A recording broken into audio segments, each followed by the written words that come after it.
Milkweed, Chapter 27. The next day I visited the boys. I knew I would find them in their new place, an alley behind a fire-gutted butcher shop. Before I got there, I could hear them, a whacking sound, whoosh, whoosh, followed by cheers, and again whack, and then cheers, whack, and then cheers. What was happening? I turned the corner and Big Heinrich was holding Kuba upside down by his ankles while Ferdy walloped Kuba's behind with a big, huge bone. One of the many that were lying around. They're probably bones from horses' legs. Ferdy stopped when he saw me. Misha, come on, knock out your lice. And then I saw, each time that Ferdy walloped Kuba, a tiny blizzard, like salt, fell from Kuba's hair to the ground, and with every blow, Kuba swung back and forth like the pendulum of a grandfather clock. And when it was over, Kuba took the bone from Ferdy, and he said, "Your turn, Mish." And just because he made me think of it, my head started itching more than ever, and I could feel them crawling. I got down on all fours in front of Big Heinrich, and in a moment I was hanging upside down, staring at his knees. "Get ready," said Kuba, and then I heard a Ferdy's voice. Whoa, wait, the book!" Ferdy stuffed a book down my pants, and the world shook as Kuba gave me the first wallop. Another voice came screaming, "Stop it! Stop it!" I twisted my head as best I could see, and Janina was attacking Kuba, kicking him and punching him. Ferdy grabbed her and held her, flailing. "I'm not hurting him," said Kuba. "Who's this?" said Enos. "This is Janina," I said as Kuba swung the bone, and then between wallops, "My sister!"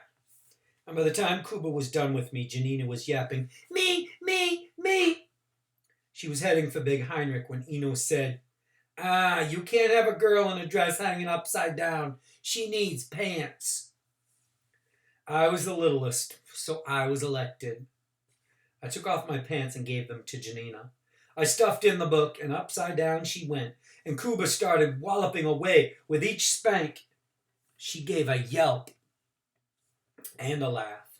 I had a thought. Maybe her angel will come out. This was my latest information from the boys on angels. Every person carries her own angel inside. And when the rest of you is killed, the angel comes out and flies off to heaven. When I asked where heaven is, everyone had a different answer. Kuba said Russia. Oleg said Washington, America. Enos said, "You're all stupid. It's right here in Warsaw. The other side of the wall is heaven." And as I watched Janina's little body jump with every spank, I couldn't imagine the angel inside her putting up with such a disturbance. I stared and I stared. But nothing came out of her but yelps and laughs and lice. Side note, lice is the main way that the disease typhus is transferred from person to person within inside the ghetto walls. Kuba finally stopped and Janina was begging for more. She wouldn't give up my pants, and everyone laughed as I chased her around the rebel inside the ghetto, with the book bouncing in the pants like a load of horse flop. And suddenly the laughter stopped, and I turned around. 4 people were standing at the corner of the charred-out butcher shop. Everyone, even Janina, stopped. And we just stared at them. There were 2 couples. The men wore jackboots, and their buttons glinted like morning stars on their uniforms, and the ladies were blonde-haired and wore little white hats and white gloves, and all of them was smiling. One of the jackboots was holding something. It was black. I was pretty sure it was a gun, and I wondered, why aren't we running? And then I saw movement, and Janina was walking towards them, and I called out, "Janina, no!" Still smiling, the jackboot raised the weapon. He held it up to his eye, aiming it at her. "No!" And I charged into the jackboot. He didn't budge. He reached down with his free hand and tossed me to the side. He aimed again through the weapon at Janina, and I heard click. Enos called out, "Misha, stop! It's a camera! It takes pictures!" I didn't know what he was talking about, but I backed off, and the man with the camera aimed and clicked again. Beside me, Janina was doing a dance in the dust and smiling at the cameraman and saying, "Do it again! Do it again!" The couples were no longer just smiling, they were laughing out loud at us. The ladies were clinging to their men's arms to keep from falling over with laughter, and then one of the ladies pinched her nose, and the other pinched her nose, and they laughed louder, and the cameraman took more pictures. And the more they laughed and took pictures, the faster Janina danced and laughed, and the dust she kicked up fell on their shoes. When the laughing died down, Janina stepped forward. She walked up to one of the ladies and said, "Do you live on the other side?" The lady didn't answer. She just looked down and smiled. And then Janina reached out and touched the skirt of the lady's black and white checkerboard dress, and the lady's smile vanished. She stepped back from Janina's reach, and she looked down at the dust on her white shoes, and she said something to the others. And then the smiles came back. The man taking pictures gave the camera to his lady. He motioned to Janina and me to stand side by side. He stood behind us. I could feel him smiling. He was close, but he never touched us. He said something to the lady, and she aimed and clicked. Maybe they'll shoot us now, I thought.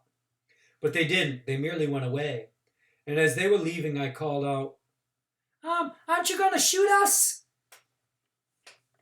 They didn't respond, and Enos hurried over. "Stupid gypsy!" He smacked the back of my head. "Learn to shut your stupid mouth." I wished Yuri were there. I prefer that he do the smacking. "Who were they?" said Ferdy. "Soldiers with their girlfriends," said Enos. "They're out for a stroll in the ghetto. It's Sunday." "What's Sunday?" I asked. Enos sneered. "That's the day they don't shoot you." Back on the streets, we saw other soldiers and girlfriends strolling about, and the jackboot ladies wore white gloves. I couldn't stop staring at the gloves. They were whiter than snow. Chapter 28, Summer. Summer was flies. I thought of them as little birds. I remembered real birds. We don't see them anymore. I remembered birds singing as I lay in tall grass that smelled like carrots. Except for the crows, birds did not come to the ghetto. There was no bread for them to eat, no seed, no grass. The crows did not sing. They squawked at each other. They seemed to be saying, over here, I found one." Or, "Stay away, this one's mine." Or, "This one's mine." There were always plenty for them to eat. The crows, they ate people. The crows and the flies. The wagons, they came down the street in the morning. There had been a few horses left pulling the morning wagons, but the jackboots took those horses, so now men became horses. And when the wagon came to a body, it stopped, and the men went to the body. Not all bodies were dead. If a body had flies, but no crows around it, it might still be alive, especially if it also had no newspaper over it. Sometimes crows pecked away the newspaper. When the men came to a body, the crows usually walked away. They walked 5 or 6 steps, and they turned and they squawked. One man took hands, the other took the feet, and they flopped the body onto the wagon. And when the body flopped onto the pile, the whole wagon load of flies jumped into the air like lice from a walloper. Then they settled back down, and a crow or two landed and went along for the ride. I used to think that if a body had no shoes or no socks or no coat, it was dead. But then I saw one such body climb out from under the pile on a wagon and walk away. The men had made a mistake, but you could count on crows. Crows never made a mistake. Some people died from sickness. Some people died from hunger. There wasn't much I could do about sickness, but hunger, that's where I came in. Feeding my family and as much as possible Dr. Korchak's orphans was what the world had made me for. All the parts, the stealing, the speed, the size, the rash stupidity, all came together to make me the perfect smuggler. Janina followed me everywhere. She was my shadow. I went through the wall at night, and there she was, behind me, with a sack of her own. I never spoke to her. I pretended she wasn't there. We raided the Blue Camel Hotel. We raided the finest homes in Warsaw. We had many favorite kitchens, and one was a special favorite because we always found pickled herring. Pickled herring is a type of fish. We must have felt very comfortable in that kitchen because we always turned the light on. One night we were sampling the herring when I heard Janina say, "Hello." I turned. A little boy was standing in the doorway. He wore pajamas. He was squinting in the light. The boy mumbled, "Who are you?" "I'm Janina," said Janina. She suddenly seemed very grown up, and she pointed at me. "And this is Misha." The boy kneaded his fists into his eyes. "Are you Jews?" Janina laughed. "Jews? Oh no, we would never be Jews. Not us." She held out a piece of herring. "Would you like some fish?"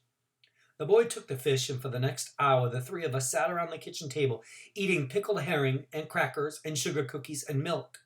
And drinking the milk, I thought about Dr. Korchak and the cow. We told the little boy we were playing a game called Whisper, so he wouldn't talk or laugh too loud. And when we went out the window with our sacks full, the boy wanted to come with us. He cried. We told him we would come back again to visit him, but I knew we could never return to that house. At first, Janina's father did not know that she was smuggling with me. He was always sleeping when we slipped out quietly out of the room. I think Uncle Shepsel was often awake, but he never said anything. Then came the night when we returned with our sacks full of food, and we found a lineup happening in the courtyard. Remember that night when the soldiers made them all stand in the street? It's happening again. We could hear the jack dogs snarling, the jackboots shouting, the blinding lights. "Filthy pigs, you filthy sons of Abraham!" We hid our sacks, and we sneaked behind the last row of people, and we crept around until we found the Milgrams, and we squeezed in between Uncle Shepsel and Mr. Milgram, and I was shocked to see Mrs. Milgram was standing in line. Her head was drooped on her chest. Oh, it was very poor attention. Mr. Milgram's hands came down and squeezed Janina's ear, and she squeaked. A nearby jackboot was shouting, "You smelly animals! You stink! Do you not ever wash?"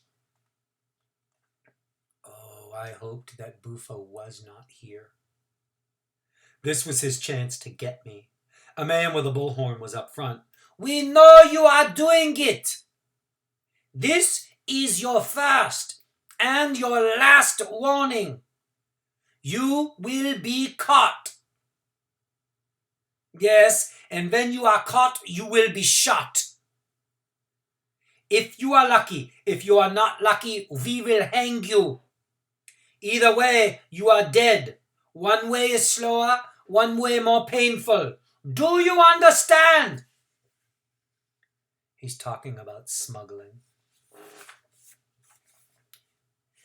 "Jawohl!" I called out, using the jackboot word for yes. Nobody else spoke. This time it was my ear that got squeezed, and I look up at Mr. Milgram. "What is he talking about, Misha?"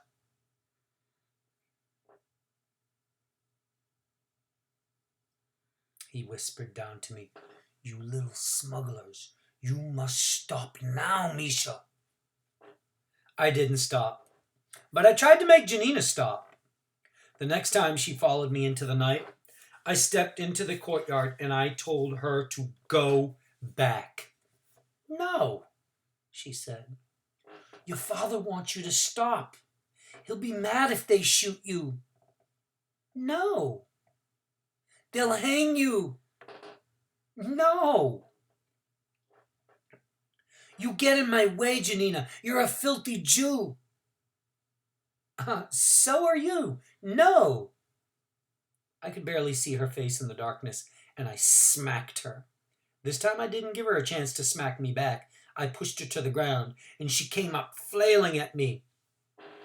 And I hit her, and I pushed her again, and I hit her again. She was crying, and I left her there, and I walked away. She didn't come after me.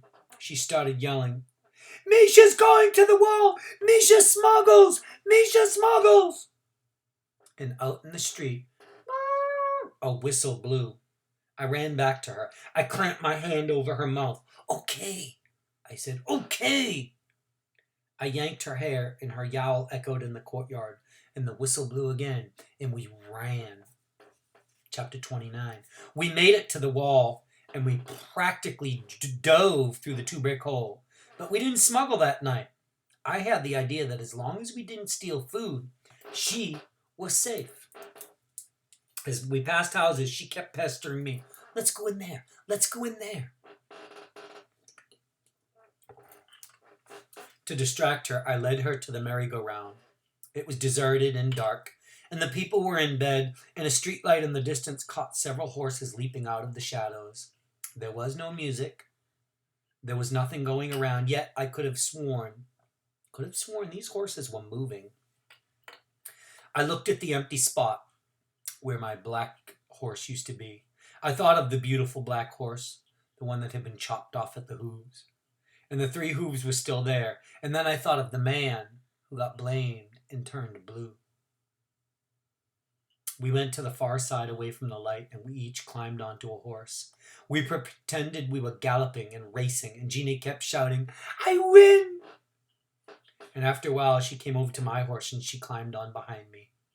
She put her arms around my waist, and her chin jutted into my back. "Faster, Misha, faster!" And when I got tired of this, I said, "Do you want to see an angel, Janina?" "What's an angel?" she asked. "Come on, I'll show you." We climbed down from the horse, and I took her to the cemetery. The moon was going in and out of clouds, and the night sky looked like smoking rubble. And it took a while, but I finally found it. It towered above us. The wings blotted out much of the sky. "There," I said. She gazed up, her mouth open. "Angel?" "Oh, it's not a real one, Janina. It's only made of stone. It's what real ones would look like if you could see them." "Why can't we see them?" "Because they hide inside people, Janina. There's one inside of you." "Inside me?" I clamped my hand over her mouth. "Everybody has an angel hiding inside, Janina. When you die, your angel comes out. You can die, but not your angel. Your angel never dies." She looked up at the great wings. "That's too big to fit inside me." "No, when it's inside you, it's little," I told her. "When it comes out, it grows like a balloon." See, my own mouth was never shy about adding details that the boys had overlooked. She felt herself all over, and she stuck her fingers in her ears, in her nostrils. I don't feel it, Misha." She reached up and pulled my mouth open and tried to peer inside. I don't see yours either." She stomped her foot. "I want to see one." "You can't," I told her. But I didn't exactly believe that. I believed that sooner or later I was going to catch a glimpse of one coming out of a freshly dead body. Or just hanging around, reluctant to leave. They don't live here, Janina. They live in heaven. Where's that? I don't know. Eno says it's right here on this side of the wall, but I never saw an angel over here. And Kuba says that heaven's in Russia. And Oleg says that heaven's in Washington, America. What's Washington, America? Janina asked. Well, Eno says it's a place with no wall and no lice and lots of potatoes. Janina reached out and touched the stone foot of the statue, and then she smacked it. I don't like you, she said to the statue. And then we went home. I hoped we wouldn't walk into a lineup again. We didn't. But there was something else. Creeping along in the shadows towards home, we saw an orange glow behind a corner, and we heard a strange sound like a fierce gust of wind. We sneaked up to the corner for a peek. I couldn't believe what I saw. A man was spouting fire. The fire came gushing out of a hose like burning horse water and down into a sewer hole in the street. Enos! Ferdy! Oleg! We ran home. I couldn't sleep, and at sunrise Janina was snoring, and I raced to the butcher shop ruins. Oh, they were there. All of them, and I told them what I saw. Faraday blew a smoke ring, and Oleg said, It's a flamethrower. Enos said, Yep, they're cracking down. Kuba said, Yeah, you sewer rats. You should come over the wall with me. That sewer stinks. They can't watch all the manholes, said Enos. And the flamethrower, it only reaches about 20 meters. It's gorgeous, I said. They all stared at me. I would have stared at myself if I could. I don't know where I got that word, gorgeous, but it was true. When I saw that brilliant orange flame in the night, I could see better than ever how gray was the world that I lived in. That's the end of chapter 29.